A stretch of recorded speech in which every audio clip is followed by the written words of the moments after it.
Agnès Cyr, qui est l'auteur de la première monographie sur Sergio Larin, qui connaît remarquablement bien son travail, qui peut en parler mieux que n'importe qui, et qui a aussi le privilège extraordinaire d'entretenir une longue correspondance avec lui. Alors, je voulais vous demander d'abord, Paquita, comment, quand avez-vous rencontré Sergio au début des années 60? C'était au milieu des années 60 et c'était tout à fait un hasard. Il devait venir au Pérou et a rencontré dans un bus des amis à moi qui lui ont donné mon numéro de téléphone, chose qu'il ne faisait jamais. Il est arrivé à Lima et comme il devait faire nettoyer chez le teinturier sa veste, il a sorti le numéro de téléphone de sa poche et c'est comme cela qu'il m'a appelé. Je l'ai invité chez nous et il y avait plein de Paris Match sur une table et c'était ses reportages sur le Shah d'Iran et sur la Sicile. C'est comme cela que nous nous sommes rencontrés. D'accord. Tout à fait le hasard. Et surtout le connaissant, il ne faisait jamais ce genre de choses. D'accord. Et chez vous, c'était comment? Alors, bon, vous aviez les Paris Match, vous avez la culture française qui arrivait chez vous? Tout à fait, parce que ma famille est d'origine française, quoique établie depuis des générations au Pérou. D'accord, très bien. Et vous, alors, Grégoria, quel souvenir avez-vous de cette période du tout début? Vous avez connu votre père photographe. Est-ce que vous avez des souvenirs précis de cette période-là? Non, pas vraiment, mais j'ai toujours vu des photos de lui, pas prises par lui, mais des photos de lui, et je l'ai toujours trouvé très beau. Comme toutes les petites filles aiment leur papa, je l'ai toujours admiré simplement en le voyant en photo. Mais vous l'admirez encore parce que hier soir, vous étiez assise à côté de moi à la projection du théâtre et qu'on a vu l'image furtive de votre père derrière la porte. Vous avez sursauté. C'est comme ça. Je crois que ça arrive à tout le monde dans sa famille. On a toujours un attrait, comment on dit, un attrait vers quelqu'un qui a été votre père ou qui représente l'image du père. Et souvent, ça a été difficile de le faire encadrer avec la réalité. Oui. Mais je crois que la réalité familiale Non. C'est-à-dire, je crois qu'à la fin de sa vie, c'est quand je suis allée vivre près de lui, j'ai réussi à vraiment être un peu plus proche de lui et le connaître mieux. D'accord. Et donc vous aviez quel âge alors à ce moment-là? Mon âge, c'est une chose. Non, mais quand vous êtes revenu. Oui, un peu plus entre la trentaine et la quarantaine. Ah oui, tout à fait. Oui, d'accord, très bien. Non, les rapports sont différents. Oui, j'étais une personne 40. Plus mûre, disons. D'accord, oui, c'est ça. C'était ça le sens de la question. Très bien.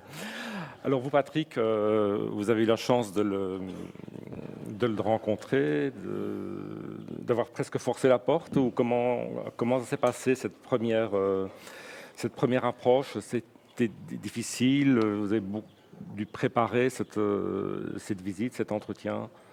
Oui, bien sûr, j'ai préparé, mais j'ai pas du tout forcé la porte. J'ai pas du tout forcé la porte parce que il était au courant, il était averti de ma venue. Agnès Cyr, donc qui à l'époque travaillait à Magnum et par qui j'avais découvert le travail de Sergio et donc que j'avais beaucoup aimé, m'avait mis en contact.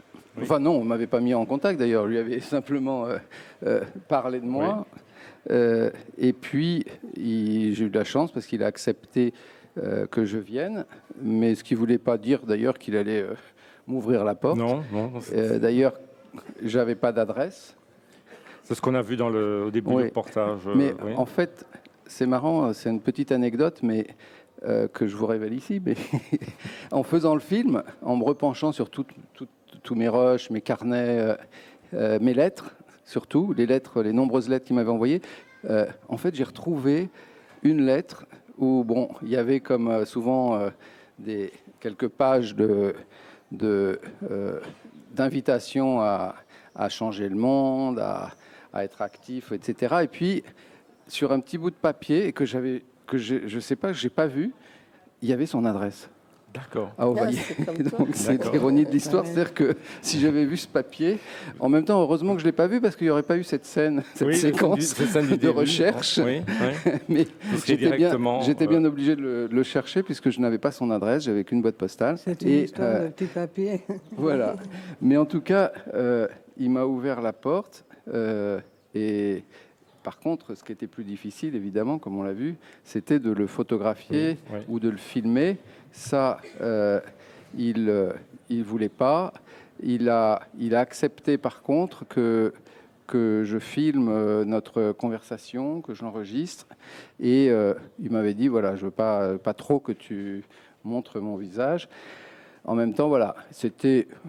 Bien sûr, j'ai respecté, même si on l'entrevoit un tout petit peu. Mais il n'était pas dupe parce que quand il me dit non, il sourit. Et puis, lui-même m'a parlé, et on a échangé beaucoup là-dessus, sur la notion de le propre du photographe. C'est-à-dire, comme disait d'ailleurs Diane Arbus, la photographie est une affaire de vol. Et même si on essaye d'être dans l'échange, comme lui d'ailleurs était très, ce que j'ai perçu de ce personnage, très très humain, très très proche des gens, avec beaucoup d'humanité, beaucoup d'engagement. Peut-être pas dans ses photos, mais en tout cas dans son action et dans son approche quand même des gens. Même si on essaye d'être le plus correct possible, de donner un peu de soi-même, de toute façon, l'acte photographique est toujours inégal. Oui. Toujours inégal et quelque part toujours un petit peu, on vole un petit peu de quelque chose. Et lui m'a parlé de cette notion de traîtrise dont il gardait un soupçon, un sentiment de culpabilité vis-à-vis de ce parrain sicilien qu'il avait photographié, qu'il avait pu photographier en se faisant passer pour un touriste. Et ça, il m'en a parlé. Oui. Ah, ça vous en a parlé. Oui, bien sûr. Et j'ai même une petite séquence là-dessus que j'ai pas mise. Et nous avons échangé là-dessus. Donc, j'ai pas du tout forcé la porte. Et après, on a eu, je crois, vraiment une complicité immédiate sur pas mal de sujets, sur pas mal de plans. Sur d'autres, je ne le suivais pas, sur son mysticisme. Oui, vous l'avez brièvement évoqué à la fin du film. Mais c'était plus sur le rapport à l'image, comme d'ailleurs Henri Cartier-Bresson qui voulait pas qu'on le photographie ou qu'on le filme. Absolument. Et vous, Agnès, alors, vous l'avez rencontré quand, pour la première fois, dans quelles circonstances? Je ne l'ai jamais rencontré. Je l'ai jamais rencontré. C'est ça tout l'intérêt. Je croyais que vous l'aviez rencontré. Vous ne l'avez jamais rencontré? Jamais. Très bien. Donc tout s'est fait par... tout s'est fait par lettre. Par lettre. Donc c'est vous qui êtes à l'initiative du premier courrier, j'imagine. Oui, bien sûr. En fait, en 82 ou 83, je venais d'arriver à Magnum. Et puis à cette époque-là, il y avait encore des boîtes avec des tirages. Mais après, tout est devenu des scans. Et ces boîtes sur les étagères m'interpellaient et je les ai regardées. Surtout parce qu'en général, à Magnum, au bureau, les photographes passaient tous les jours, dire bonjour, chercher un tirage, revenir, repasser. Et lui, on ne le voyait jamais. Donc je me suis renseignée et on me disait des choses pas forcément cohérentes. On me disait que c'était un génie. On me disait qu'il était mystique. On me disait qu'il avait du talent. On me disait qu'il avait disparu. C'était pas très clair. Mais finalement, il y avait une adresse à une boîte postale. Et donc, je lui ai écrit à cette boîte postale en lui disant que je trouvais que son travail était vraiment intéressant et que j'avais vraiment très envie, s'il en était d'accord, d'en faire quelque chose, de le montrer, puisque de toute façon, c'était clair que depuis longtemps, il ne prenait plus de photos et surtout, il ne prenait plus le genre de photos, de reportages qui pouvaient être diffusés par une agence, puisque ces photographies sont magnifiques, mais elles ne sont pas tellement utilisables pour de l'illustration, et ce n'est pas le but. Donc on a commencé comme ça à échanger, et ces lettres étaient très chaleureuses. Très souvent, effectivement, il me parlait de la planète, de la consommation, de tout ça qu'il fallait essayer d'inverser. Mais je m'acharnais assez régulièrement à lui demander de me parler de photographie, de m'expliquer ce qu'il aimait, pourquoi il l'avait fait, dans quelles circonstances il l'avait fait. Donc il y a certaines lettres où il y a quand même des informations très intéressantes sur sa façon de travailler. Ça, c'était vraiment très, très important. Et puis très vite est arrivée la numérisation des archives. Donc il y a eu un programme à l'agence où chaque photographe devait choisir... je ne sais pas, je dis n'importe quoi, c'est 500 meilleures photos pour qu'elles soient scannées, numérisées et mises à disposition sur le site. Donc, on a entrepris ce travail et on l'a fait, j'insiste beaucoup là-dessus, on l'a fait avec Sergio Larin. C'est-à-dire qu'on choisissait des photos qu'il avait bien sûr lui-même choisies dans ses planches contact. On les scannait, on les mettait sur des feuilles A4 où il y en avait 20. Puis je lui envoyais ces feuilles de papier et il me disait celle-là oui, celle-là non, celle-là oui, celle-là non. Et je trouve que c'est très très important d'avoir pu faire un editing des images avec lui. Donc petit à petit, cette base de données s'est constituée.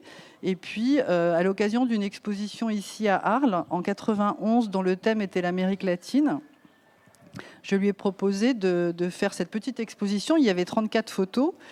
Et puis le petit livre Valparaiso, qui est maintenant épuisé et qui est très recherché, avec le texte que Pablo Neruda avait écrit pour la revue Doux, qu'ils avaient publié en 65, je crois. Donc ça a été assez compliqué de retrouver l'origine du texte de Neruda, en passant par Gallimard, par un agent littéraire espagnol. Finalement, on l'a retrouvé, on a fait traduire le texte, et on a fait ce petit livre qui maintenant est un collector, comme on dit. Les gens le cherchent beaucoup, il y en a plus.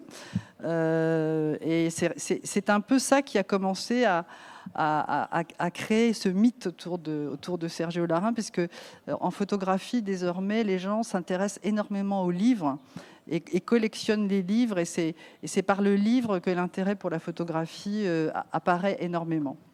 Donc quelques années après, il y avait un autre body of work, comme on dit en anglais, un autre corpus qui était très facilement définissable, c'était le corpus sur Londres.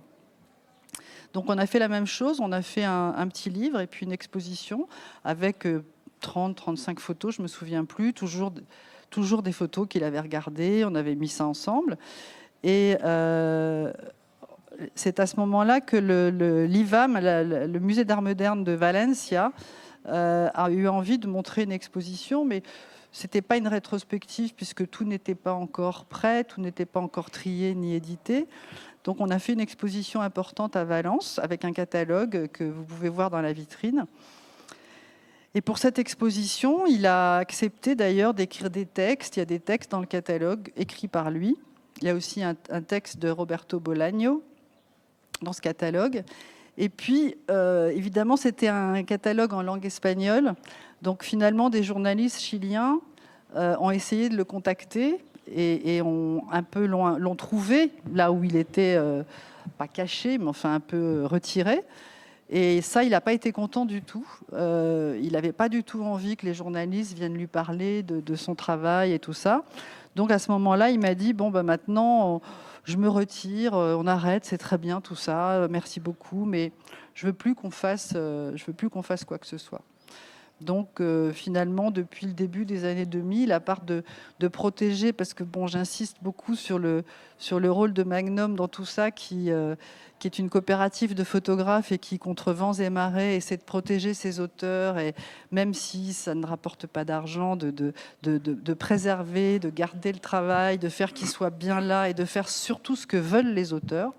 Donc tout ça a été fait. Moi, je suis partie de Magnum pour diriger la Fondation Cartier-Bresson, ce que je fais toujours, en me disant un jour peut-être on fera enfin une rétrospective et une exposition.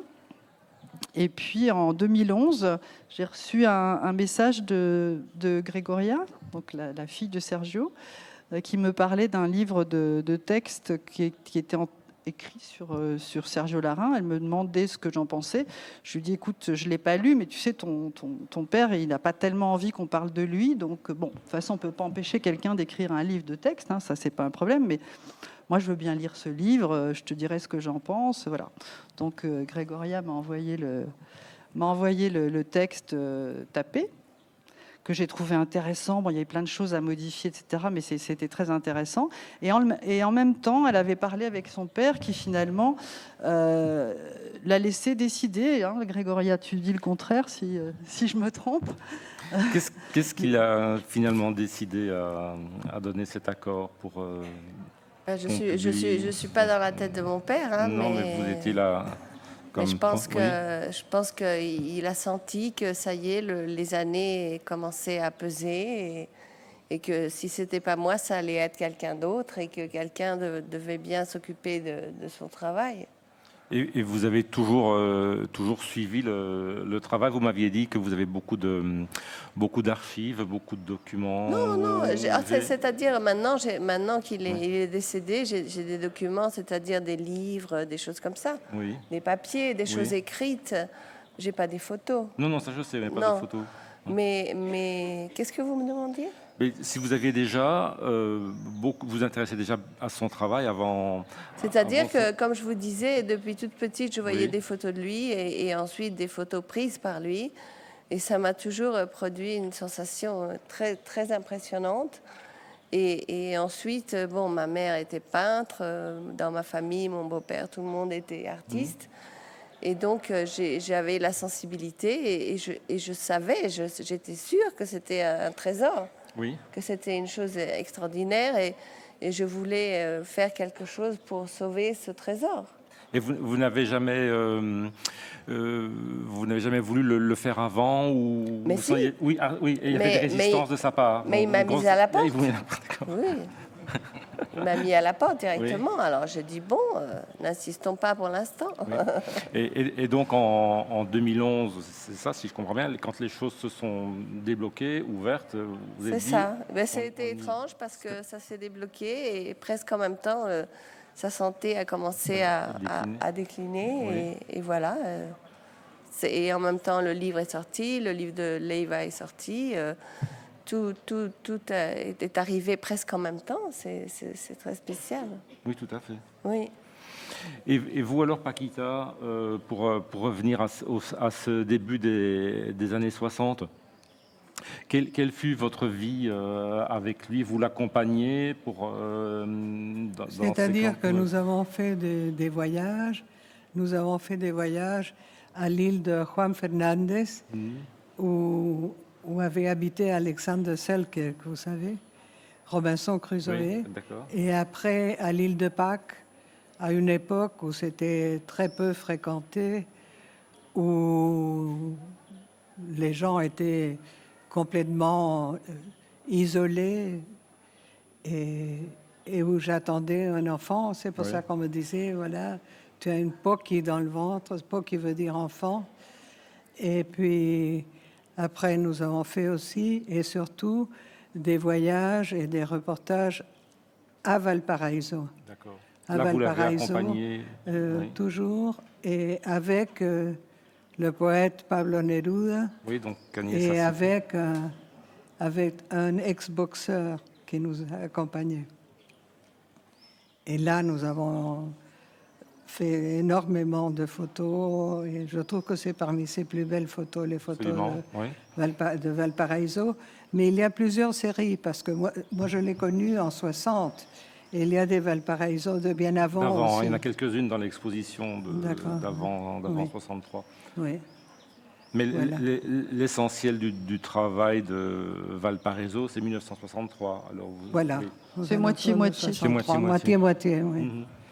Mais dans l'exposition, et aussi les visites à la Isla Negra pour voir Neruda et le livre Una casa en la arena. C'est le sur Neruda. Oui, voilà. D'accord.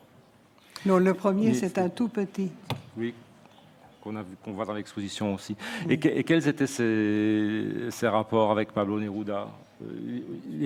Neruda était souvent sur place avec vous? Très souvent. Très souvent, oui. Et justement, il a fait beaucoup de photos dans la maison de Neruda pour le livre et aussi pour les photos de soir de Valparaiso. Voilà. Alors Agnès, je reviens vers vous. Quand on parcourt l'exposition, donc à l'église Sainte-Anne, on se rend compte que l'essentiel de sa carrière tient en 10 ans finalement. Oui, un peu plus. Enfin, ce qui est montré là, 54, 52, 52, oui, 52 jusqu'à 63. 4, 5, oui. Et très peu d'endroits finalement. Et il était quand on regarde, toute une carrière, c'est le Chili, Valparaiso, Londres, Paris, l'Italie. Beaucoup de pays en Amérique latine, hein, mais ça a un petit peu suivi le fil de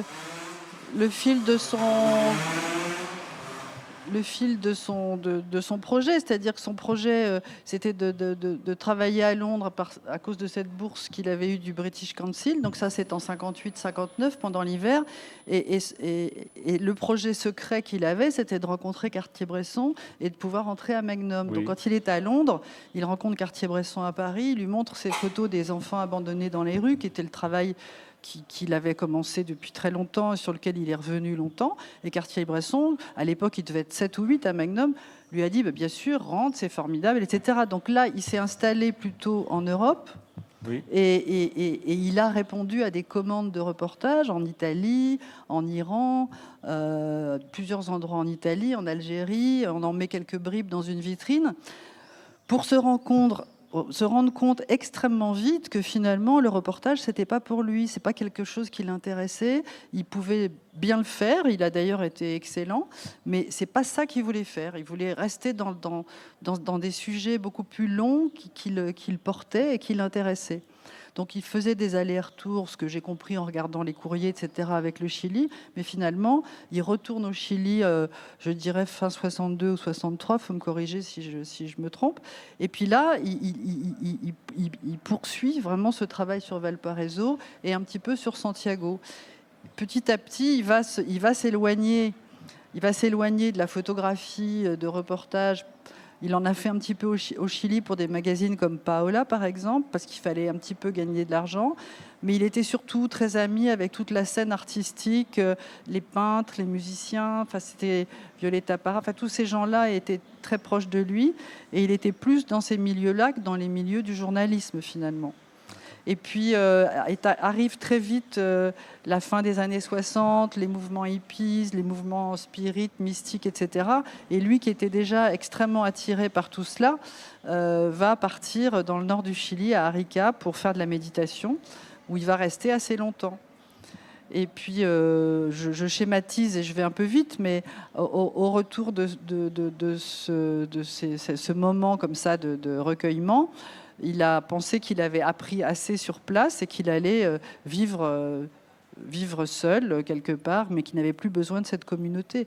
Donc c'est pour ça que la fin de l'exposition, vous y voyez des petits dessins, des petites photos qu'il appelait des satori, et puis la projection d'un album qu'il m'avait envoyé qui rassemblait un petit peu tous ces éléments, parce que c'est vraiment comme cela qu'il communiquait. Il envoyait à ses amis des petits dessins pliés en 8 dans des enveloppes, des petites photos qui étaient vraiment des moments de vie, une fleur sur sa toile cirée, des choses, des petits détails de sa vie qui étaient plus d'un ordre poétique que d'un ordre documentaire. Enfin, le documentaire n'est pas quelque chose qui l'a jamais intéressé vraiment, c'est plutôt d'un ordre poétique.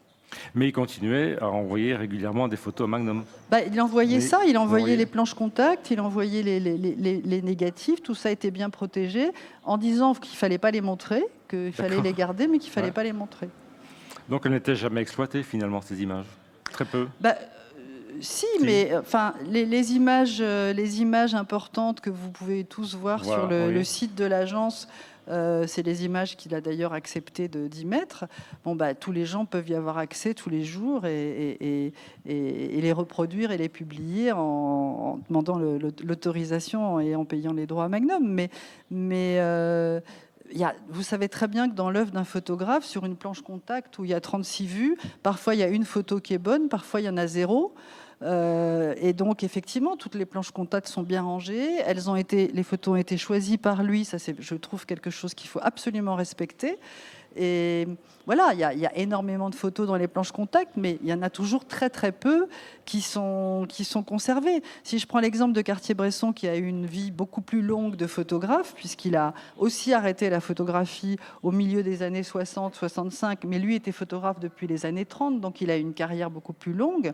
Il a d'immenses archives, etc.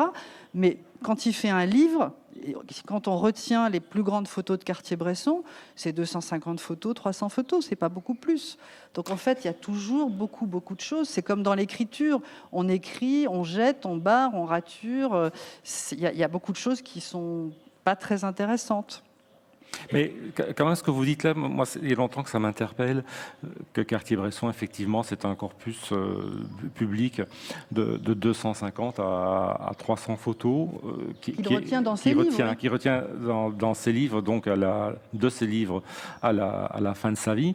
Mais quand on remonte dans le temps, il y a beaucoup plus d'images, c'est-à-dire au moment où elles sont produites, au moment où les livres sont faits. On parlait de l'importance du livre tout à l'heure avec le Valparaiso de Sergio Larraín. Pour revenir à Cartier-Bresson, il y a des images perdues entre guillemets. Elles ne sont pas perdues, évidemment. Elles sont dans ces livres qui prennent d'autant plus de valeur qu'elles ne sont plus reprises par la suite dans les grandes monographies, dans les études. Mais c'est peut-être parce que lui, il est considéré comme pas intéressant. Absolument, oui, bien sûr. Mais ça, il faut respecter, oui, parce que, je veux dire, c'est comme si on prend un manuscrit jeté à la poubelle par un poète et qu'on le publie. C'est pas bien. Il faut respecter les choix de l'auteur. L'artiste, c'est ça. L'artiste, il choisit ce qui décide qui lui correspond. Si un photographe, si un écrivain décide d'écrire une phrase et de la terminer par un mot, on va pas la changer parce qu'on trouve que c'est mieux. Moi, je pense que c'est très très bien d'être radical et que les choix soient opérés en fonction des goûts du photographe. Oui, je suis d'accord avec vous. Je veux simplement dire que dans des photographes qui ont une importante carrière comme Cartier-Bresson, enfin une très très très très longue, il y a une sorte d'effet entonnoir. On voit toujours les mêmes. Oui, on voit toujours les mêmes. Bah oui. Enfin, plus ou moins. Oui, plus ou moins. Alors qu'en cherchant bien, on peut en trouver d'autres qu'il y a 20 ans ou 30 ans de cela, il trouvait important dans la mesure où... on peut toujours retrouver certaines choses, mais c'est vraiment important de revenir à la source, c'est-à-dire de revenir au choix qui a été opéré par l'auteur. Ça, c'est très important. Parce que j'aborde cette question parce que dans la biographie qui se trouve dans le livre, on évoque ce livre de Sergio Larraín sur le Chili, dans la collection des éditions Rencontres, où là, c'est pas un très bon livre. C'est plus de reportages. C'est un livre de touristique. C'est un livre de commande. Oui. Mais beaucoup de photographes ont collaboré à cette série, finalement, quand on regarde... Mais lui, il n'a pas retenu ses photos. Non, exactement. Mais on les trouve... Enfin, si on tombe sur ces ouvrages-là, on peut encore on trouve, hein, oui. Je voulais revenir vers vous, Paquita, à propos de ce que Agnès a évoqué il y a quelques instants. Cette communauté autour des peintres, des dessinateurs, des artistes dans sa vie. Quels souvenirs, quelles impressions vous gardez de ce monde-là ? Pas vraiment. Pas vraiment ? Pas vraiment, non. Parce que nous étions plutôt... dans un envisagement avec notre fille et moi j'enseignais à l'école de Beaux-Arts aussi et nous faisions des choses ensemble et nous avions des amis qui étaient peintres et photographes et poètes, oui, voilà. D'accord. Mais c'est tout. Et vous, alors, Grégoria, je voulais, vous m'aviez dit, quand on s'est vu hier, que vous avez fait des études d'histoire de l'art Non, les beaux-arts de peinture. Beaux-arts de peinture. Et que vous êtes donc intéressé par les images, et spécialement celles de votre père. Comment est-ce que vous pourriez qualifier son style? Parce qu'il y a un style, Sergio Lara, quand on voit les images accrochées dans l'exposition. Enfin, moi, à qualifier le style de mon père, c'est... Ou si vous deviez le... C'est-à-dire, je crois qu'il réussit en prenant une photo d'un sujet de la réalité, que la réalité, c'est une chose qui était très importante pour lui, avec la réalité, avec les mêmes lumières et les mêmes ombres et les mêmes noirs et blancs et les mêmes gris qui sont là, il réussit à faire un tableau presque abstrait. Et avec la qualité sympathique du sujet réaliste aussi.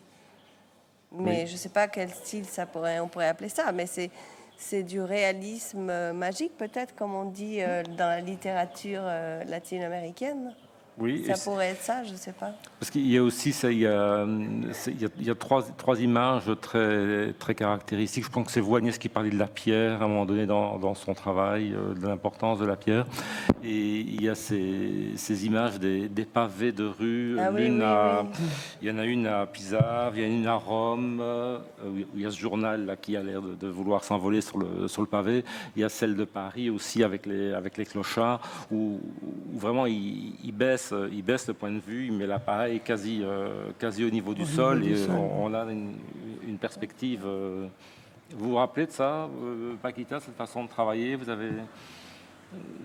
Oui. Il prenait souvent des pauses comme ça, mais c'était presque... Je ne dirais pas que c'était une pause, mais c'était attendre l'instant pour que ça se produise. Et presque la prise de la photo, c'est de prendre quelque chose qui est déjà là, c'est de saisir le moment.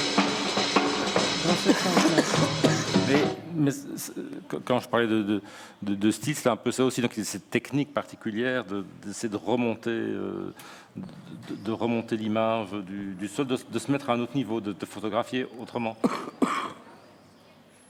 Peut-être, oui. Ça me fait penser à la séquence qu'il y a dans votre film, où il parle du rectangle et il vous explique, il vous montre à partir d'une image comment composer le rectangle. C'est une séquence tout à fait intéressante, je trouve. C'est venu dans la conversation, il a pris une image. Quand je travaille, mais vraiment je travaille en noir et blanc, c'est-à-dire je vois. C'est quoi ça? Perturbation. Oui, c'est venu. En fait, comme on le montre dans le film, on s'est mis. Il nous a invités. Il m'a invité à aller dans le jardin, déjà pour déjeuner. Et puis on a parlé un peu. Et puis tout d'un coup, il a voulu me parler effectivement de géométrie, comme il dit. Et ce qui était drôle, oui, c'est qu'il sortait une serviette en papier qui était censée représenter le cadre. Moi, c'est vrai que j'aime beaucoup ce moment parce que c'est une espèce de leçon, une jolie leçon de photographie. C'est une très belle leçon. Une transmission. Et puis, mais au-delà de ça, j'aime bien aussi ce qu'il dit, quand il dit que les lignes les plus fortes sont dans les bords. Et d'une part, c'est très juste. C'est une façon aussi de définir un peu son style. Il met beaucoup de choses, beaucoup d'éléments, des personnages coupés, un chien coupé en deux, et beaucoup de choses se passent autour de la photo, sur les bords, en périphérie. Et ça, moi, c'est, je pense, une des choses qui m'a séduite, parce que je trouvais ça très audacieux, photographiquement, surtout pour l'époque, très moderne, mais aussi, je trouve, dans le sens, dans le symbolique de cette façon de composer autour, c'est-à-dire où le sujet central n'est pas forcément au milieu, au centre, justement, mais peut être à la périphérie. Et ça, je pense que ça finalement, ça dit aussi beaucoup de choses sur sa façon de penser, sa façon de voir le monde. C'est-à-dire qu'il remettait beaucoup en question les pensées dominantes, donc au centre des préoccupations. Et lui était plutôt dans une alternative, dans autre chose, dans la périphérie. Donc ça, moi j'aimais bien cette métaphore-là, quoi, dans un sens. Puis aussi, si vous parlez de style, il faut quand même relever que, contrairement à la majorité des photographes, dont je fais partie d'ailleurs, il photographiait beaucoup en vertical. Oui. Hein, c'est-à-dire que c'est quand même aussi intéressant parce qu'on voit horizontalement et il faut basculer l'appareil et voir autrement et composer autrement et couper la réalité autrement, parce que de toute façon la photographie c'est une question de coupure, de choix. On parlait, Agnès parlait de choix, donc d'editing, hein, dans notre jargon on parle d'editing photographique. Moi je trouve que c'est sans doute le moment, la phase la plus importante en photographie. Pour moi, c'est pas la prise de vue. Enfin bon, j'exagère un peu, mais pas tant que ça. C'est-à-dire que des photos mal choisies, ça détruit tout, quoi. C'est la façon de la choisir qui va déterminer un style, une personnalité, qui va faire en sorte que le lecteur va rentrer dans un univers ou pas, personnel, intime. Et donc l'editing, c'est essentiel. Donc c'est vrai que c'est aussi évidemment essentiel de respecter l'editing d'un photographe, surtout après sa disparition. Alors après, hein, il y a 1000 façons d'éditer. Il y a des photographes qui vont, à un moment de leur vie, décider que leur corpus photographique se réduit à 100, 200, 300, 500 photos. Et puis d'autres, non. Mais par contre, il y a des fois une hiérarchisation de l'editing. Hein. Moi, par exemple, quand encore j'étais en film, en film et avec des planches contact, voilà, j'ai un stylo, un crayon rouge, j'encadre les photos que je préfère, que je revendique en rouge, et puis celles que je revendique moins, soit je fais juste une barre là, ou alors 3 barres, enfin bon, il y a tout, après je change de couleur, donc il y a tout des codes. Il y a des codes, mais ça, peu importe. Ce qui est important, c'est effectivement le processus de l'editing, et puis ensuite le respect de cet editing par les utilisateurs des images. Et en revenant sur la question de la verticalité, les images auxquelles nous faisions allusion tout à l'heure avec les pavés, celles-là, elles sont justement horizontales et elles ont presque un côté panoramique justement avec cet abaissement du point de vision.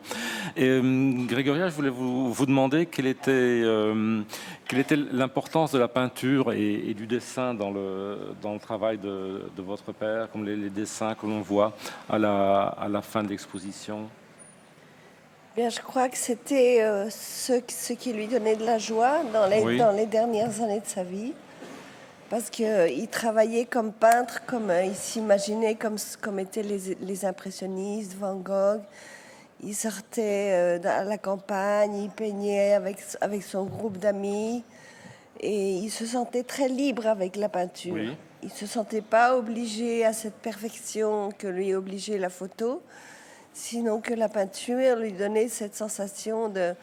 Par exemple, il adorait les peintures de ses élèves. Oui. Il aimait partager cette joie de créer, de faire un travail avec les mains, avec d'autres gens. Et le travail en groupe aussi, il aimait beaucoup. Et ses élèves, c'était des élèves pour le yoga Pardon. C'était des élèves de yoga. Oui. Mais le yoga, c'était une excuse pour faire beaucoup d'autres choses, alors entre autres pour faire de la peinture. Mais le yoga, il pratiquait depuis extrêmement longtemps. Mais c'était pas exactement du yoga, c'était un mélange d'exercices un peu inventé par lui, un peu du groupe Alika. C'était pas exactement du yoga comme on connaît. La discipline du corps, c'était pas exactement ça. Non. Et ce groupe, ces gens qui venaient chez lui, ils se retrouvaient où alors Ils se retrouvaient chez lui, et puis lui aussi, il allait dans un endroit, c'était dans un gymnase, oui. Et il réunissait son groupe. Et bon, c'était comme le grand sorcier. D'accord. Enfin, il faisait sa cérémonie où les gens l'adoraient, ou bien pas du tout, mais il y a beaucoup de gens qui l'ont beaucoup aimé quand même. Oui. Il n'y a personne qui met en question, je crois. Non, mais je dis ça. Non, évidemment. Et alors, pour continuer sur la peinture, je crois que c'est une lettre qui vous est adressée, Agnès. Il écrit cette phrase étonnante. Je fais quelques photos en noir et blanc, je peins, et puis en parenthèse, il écrit « Je peins essentiellement pour exercer mon œil de photographe ». Ouais, j'avais oublié, mais c'est une très jolie phrase. C'est une belle phrase. C'est étonnant de la part d'un photographe, cette phrase-là. Non, c'est une très jolie phrase.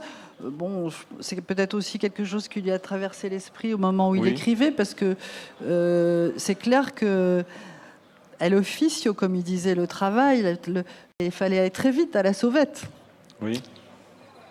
Et dans le livre, vous parlez de cette notion, de ce terme de vagabondage. Vous dites photographe par goût du vagabondage, par le désir profond d'être au monde et dans la pureté du geste. Sergio Larain a néanmoins passé la plus grande partie de son existence retiré à pratiquer la méditation, le yoga, l'écriture et le dessin. Oui. C'est... Les photographies qu'il a commencé à faire des enfants vagabonds, il en a beaucoup parlé. Oui. Et il était complètement dans l'empathie avec ses enfants. Il se sentait l'un d'entre eux. Ce sont des vagabonds et abandonnés. En plus, bon, Sergio Larain n'était pas abandonné, mais il était complètement en phase avec cette attitude-là. Et finalement, quand il cherchait un petit peu ce qu'il allait faire dans sa vie, il en a parlé d'ailleurs dans une ou deux lettres qui sont dans le livre, l'idée d'errance et de vagabondage photographique était quelque chose qui lui convenait parfaitement. C'est aussi pour cela que finalement le reportage ne lui convenait pas. Absolument. Parce que c'était contraint. C'était contraint, il fallait faire quelque chose à la demande et respecter ce qu'on voulait faire. Il l'a très bien fait, mais il préférait reprendre son vagabondage. Donc, il l'a fait pendant une dizaine d'années, il a répondu aux commandes. Pas 10 ans, non, 3 ans. Non, 3 ans. Quand il est arrivé à Paris, qu'il y a eu les commandes pour quelques supports de presse. D'accord. Et il y a aussi cet épisode un peu étonnant, où je crois que c'est en 59, il écrit au MoMA, à Stéphane. Et en fait, c'est quelqu'un il faut oser le faire quand même. Qui se cherchait et qui, comme le disait Grégoria ce matin, qui faisait des études d'eau et forêt et qui n'était pas tellement content là-dedans. Donc il se cherchait. Moi, ce que je sais ou ce que j'ai lu, c'est que en se promenant dans la ville où il était étudiant, il a vu un appareil photo dans une vitrine et puis une flûte traversière aussi d'ailleurs, c'est ce qu'il m'avait écrit. Oui, c'est ça. Et que voilà, il a trouvé que c'était de très beaux objets, il savait même pas vraiment s'en servir et il a commencé à faire la plonge dans un restaurant pour s'acheter l'un de ces objets. C'est ça, hein, Grégoria ? Oui, c'est ça. Et finalement, il n'a pas pris la flûte parce qu'il n'a pas réussi à la payer jusqu'au bout, mais il a pris le Leica et voilà, il a commencé à faire des photos, mais il était très jeune, il avait 21 ans, 20 ans, donc très jeune en se cherchant.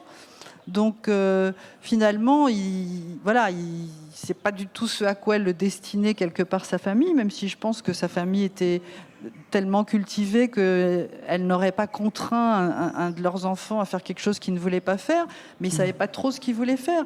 Et il avait un talent certain, parce qu'il a un grand talent pour la photographie. Il voyait, comme personne ne voit, des choses que personne ne voit. Oui. Et du coup, voilà, c'était une façon de prouver à ses parents, en envoyant 6 photos à Steichen au MoMA. Si Steichen ne les achète pas, ok, il les renvoie, il les remet dans son tiroir. Mais si par hasard, il y a une chance que le grand Manitou de la photographie sur la planète à ce moment-là dit « Ah ben oui, je les garde, elles sont formidables », tout d'un coup, ça lui donnait l'envie de continuer et ça prouvait des choses. Oui, c'est quand même un épisode extraordinaire quand on voit comment les choses se passent maintenant. Oui, vous vouliez... Non, je disais que c'est absolument comme cela. Ah oui, Et c'est Steichen qui lui a pris au MoMA des photos, qui lui a acheté des photos. Ouais. Et donc j'ai demandé au MoMA qu'ils envoient des reproductions qu'on a reproduites dans le livre, des images qu'ils ont. Et c'est comme ça aussi qu'on a les dates exactes, parce qu'ils ont noté à quel moment ça a été envoyé et quand est-ce qu'ils les ont achetées. Ouais. Donc on sait que c'est en 54, donc il a 23 ans. Il est quand même très très jeune. Oui. Donc ça l'a un peu poussé à continuer. D'accord. Et Grégoria, vous me disiez hier que votre père refusait les contacts, finalement, qui s'était retiré peu à peu, petit à petit, pour continuer son travail de méditation, de dessinateur. Mais je crois Oui. que ça a toujours été, pour ainsi dire, un grand sensible, Oui, pour ne pas dire un éternel adolescent, ou d'accord. quelque chose comme ça. Et à un certain moment, il a trouvé le moyen de se protéger. En partant. En partant, en Oui. s'isolant, en vivant dans un endroit très simple, à la campagne, avec beaucoup de soleil, avec de très beaux paysages, avec des gens très simples, très gentils. Et ça a été la manière qu'il a inventée pour se protéger lui-même. Parce que il supportait pas les grandes tensions, les villes, tout ce que signifie la lutte de tous les jours. Probablement, il n'était pas capable. Mais Grégoria, si j'ai bien compris, dans cet isolement qu'il avait à Toulaouen, il avait tout un réseau d'amis qu'il était content de voir. Donc, et je sais qu'il écrivait aussi à beaucoup de gens. Donc en fait, c'était plutôt des contacts choisis qu'il voulait. Il ne voulait pas être obligé de faire des choses qu'il ne voulait pas. Oui, c'est-à-dire qu'il a refait sa vie. Voilà. Et il disait, même dans les livres, il disait on peut recommencer sa vie à n'importe quel moment.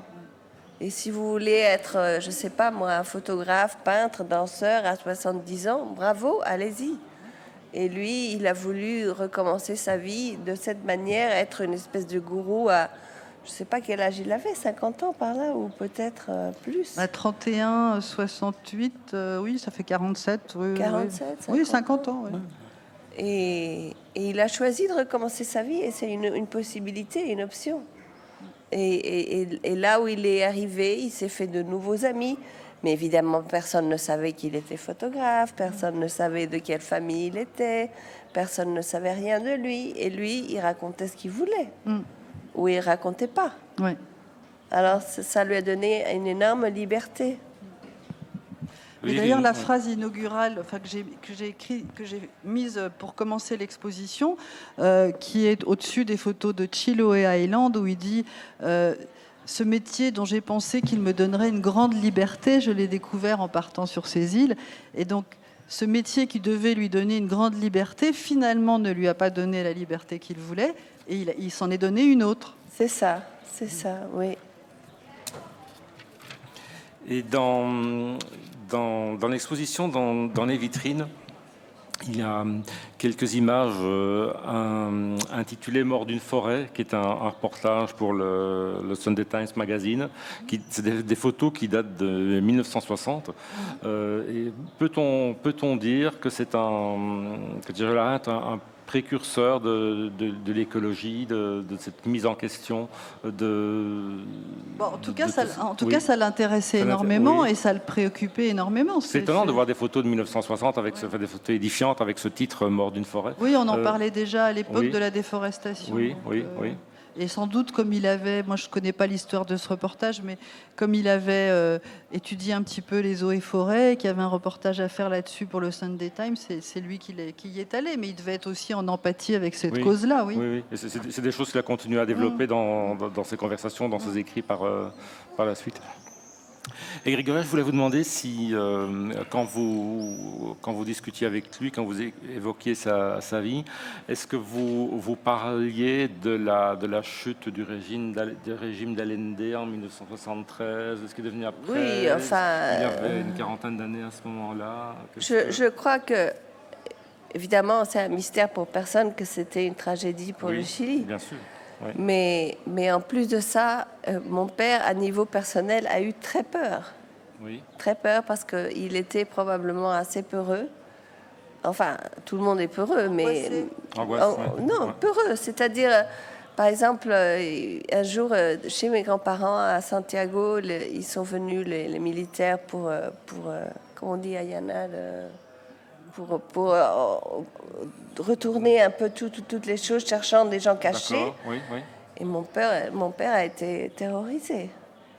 Et il avait toujours, il n'avait aucune confiance dans les régimes en général. Quel qu'il soit. Oui, c'est ça, quel qu'il soit.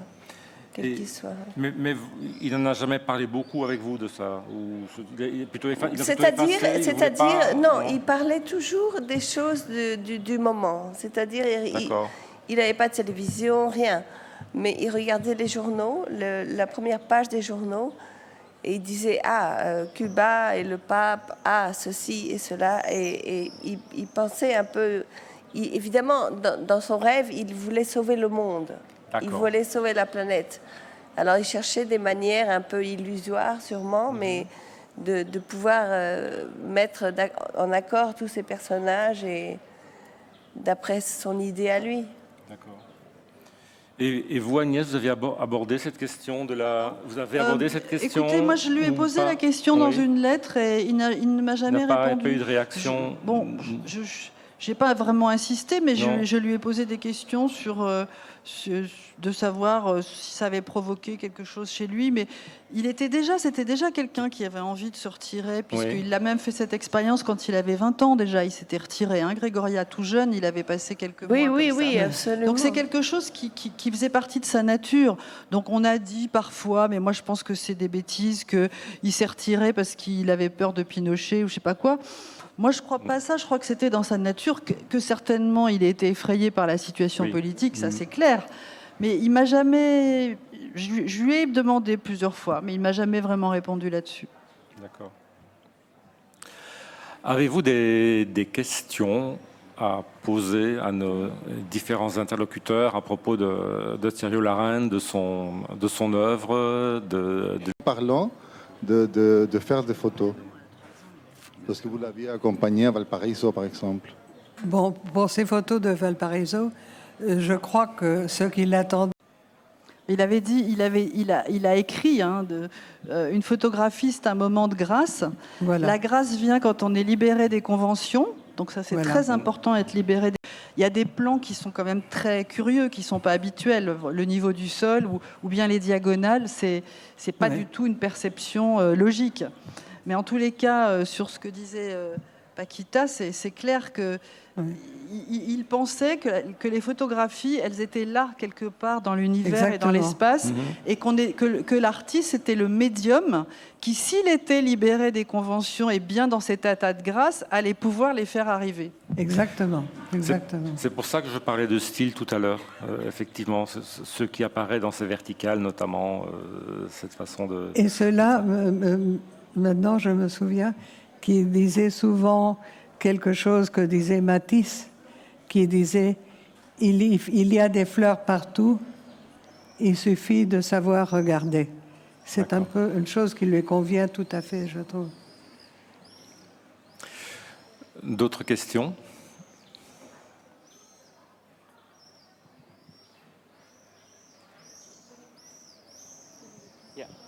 Yeah, I think you might translate it, or coming back from the exhibition, I get this real feeling about the humanism present in his photography. De l'exposition, je trouve qu'il y a un humanisme, une humanité dans cette. And I think this is a really big difficulty to, at the same time, be human towards your photography and at the same time human towards your subject and at the same time distant towards your photography. Et que c'est difficile d'avoir un rapport humain et en même temps avoir la distance. Yeah, and specifically on the case of the film of Patrick that we watched yesterday. Surtout, cela s'applique au film de Patrick que nous avons vu hier. How do you think this manifests on your film and in the case of Sergio? Comment vous le voyez-vous dans le travail de Sergio? La difficulté. La distance. Finalement, pourquoi lui, Henri Cartier-Bresson et quelques autres en tant que photojournaliste pour en tout cas un moment, ou photographe en tout cas documentaire, qu'il soit artiste en fait ou photoreporter, de toute façon ce qui est sûr c'est que on est confronté à la réalité, on est sur le terrain, donc confronté aussi à la violence du monde, à la violence de l'acte photographique. Et je me suis toujours demandé donc pourquoi finalement ces photographes ont arrêté la photographie. Donc moi j'ai pas eu de réponse claire là-dessus de la part de Sergio, mais moi il m'a semblé que par rapport à tous les sujets qu'il a abordés avec moi et ensuite inépuisables, bien par rapport à tout cet engagement à toutes ces questions qui l'angoissaient en fait. Et comme l'a dit, je crois Grégoria, je crois aussi que voilà, c'était un homme très sensible, peut-être vulnérable par rapport à cette violence. Moi, je crois que c'est à la fois peut-être parce qu'il ne supportait plus cette violence à l'extérieur, parce que quand on est photographe, il faut sortir, il faut y aller, il faut être confronté à ça. Et d'autre part, je pense aussi à une désillusion du pouvoir de la photographie à changer le monde, je voulais dire. Et je trouvais ça très, très intéressant. Et en même temps, je pense pas je crois pas que c'était vraiment, que c'est vrai. Je pense pas que c'est vrai, hein, je sais pas si voilà, dans sa photographie. Parce que quand on regarde sa façon de photographier Valparaiso, c'est très prégnant, je veux dire, le sujet est très présent. Et s'il n'était pas chilien, s'il n'avait pas ce rapport particulier à Valparaiso, et surtout les enfants de Santiago, où il y a une proximité, une complicité, une compassion. Donc en fait, je crois que c'est ça qu'il voulait dire. Je crois que mais c'est une question en tout cas qui était un peu sous-jacente à ce petit film, et je ne sais pas si je le ferai un jour, mais il y a le projet de faire un long métrage à partir de ces petits rushs, mais aussi en l'enrichissant d'interviews, de photographies, etc., et de réflexions de ce genre. C'est vrai que ce sera une des questions que je voudrais poser pour X raisons. Et comment rester photographe, en fait. Et c'est quand même pas un hasard si Henri Cartier-Bresson finalement a arrêté et s'est mis à dessiner et était proche du bouddhisme, même si... Une amplification, ça dépend de vous, ça dépend de... Ça dépend à la fois de moi et des autres.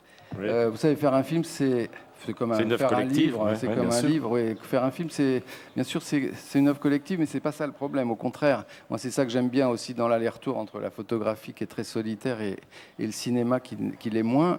Mais c'est pas ça. C'est quand même un énorme. En admettant qu'on trouve, ensuite, voilà, comme c'est un énorme investissement, il faut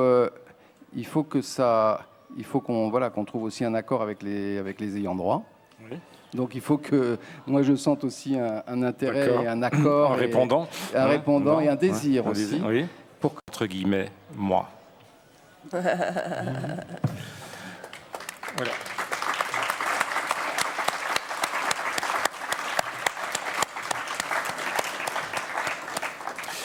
Paquita, Grégoria, Patrick, Agnès, merci beaucoup pour cette rencontre et votre participation à cette table ronde.